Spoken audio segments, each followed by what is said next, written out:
So, hello guys mga kalantak. So, for today's video, kakain na naman tayo. Pero, ngayon pa lang ang una nating video.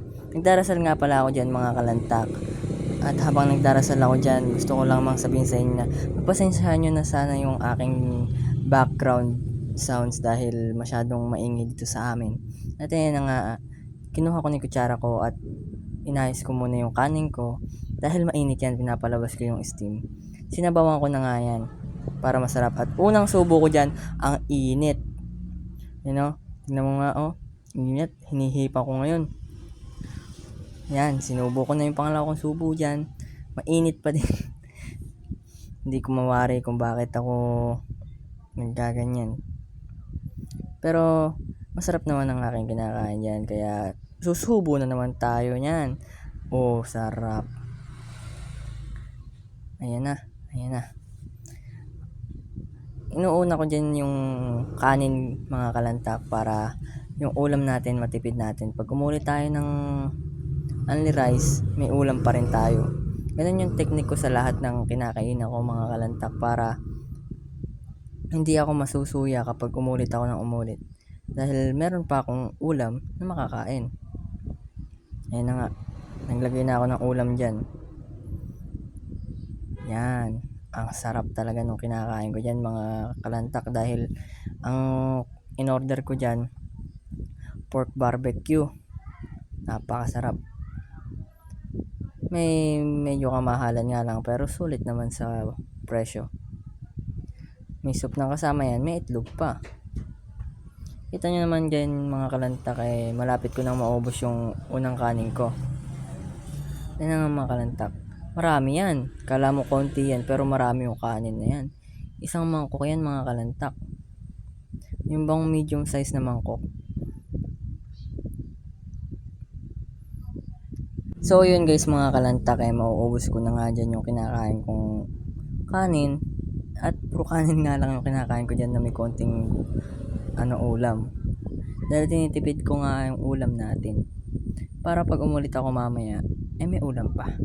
Yun lang naman ang gusto kong iparating sa inyo guys. Yan, habang inunguya ako, patingin-tingin muna ako sa mga kasama kong kumakain dyan. Tapos ayan na nga guys, malapit na nga maubos yung kanin. Isang subo na lang ata yan, o dalawa. Ayan. Ayan nga, sinubo ko na nga yung natitirang kanin dyan. Tapos, habang inunguya ko, ilalagay na natin yung pangalawang kanin. Kitang-kita naman guys dyan na napakarami. Kaya napalantak talaga ako ng marami dito sa video na to. At sa araw na yan, marami akong nakain dyan. Busog na busog ako nyan guys nung nayari ako. Ayan, nilalagay ko na ng sabaw. Yung kasing guys yung sabaw na yun, napapadali nun guys yung paglunok ko ng kanin. Dahil lumalambot. Buwaghag kasi guys yung kanin. Ayan guys. Subo na lang ako ng subo dyan dahil hindi na gano'ng mainit yung kanin. Dahil nahanginan na. Yan. Hindi ko na nga dyan hinihipan yung hangin at subo na lang ako ng subo. Yan guys. Habang hinihintay nating maubos ko yung kanin ko dyan, mag-music muna tayo. Music!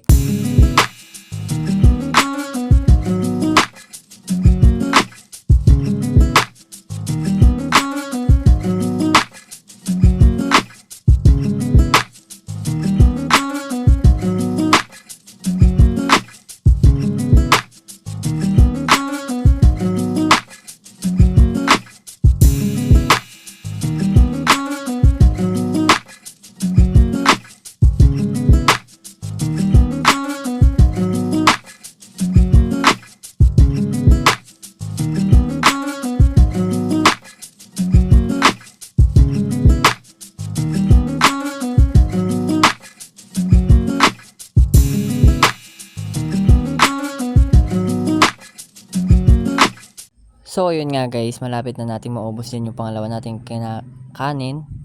At yan, susubo na natin yung huling subo ng kanin dyan. Ayan guys, kukuha nga pala ako dyan ng pangatlong kanin dahil wala ng kanin na nakatabi sa akin. Kaya kukuha ako ng pangatlo. Kaya, wait lang. At ayan guys, nakabalik na ako. Napakabilis natin, 'di ba? Syempre, malupit ako. Ayan guys, sinalin ko na yung kanin natin diyan. At lalantakan na din natin 'yan maya-maya. Ayan, inaayos ko lang. Ayan.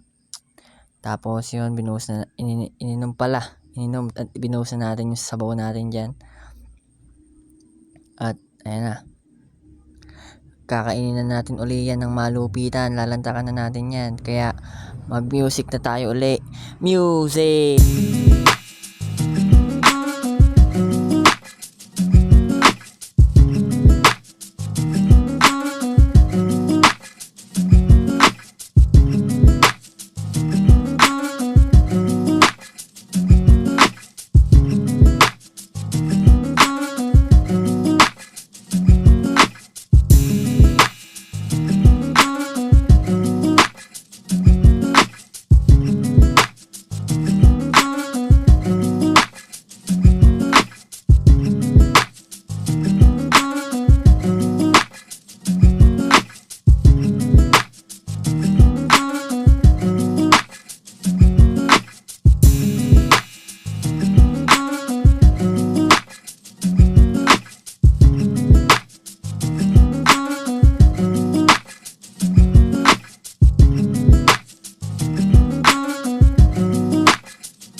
At ayun nga guys, tapos na akong kumain. Maraming salamat sa panonood. Bye-bye!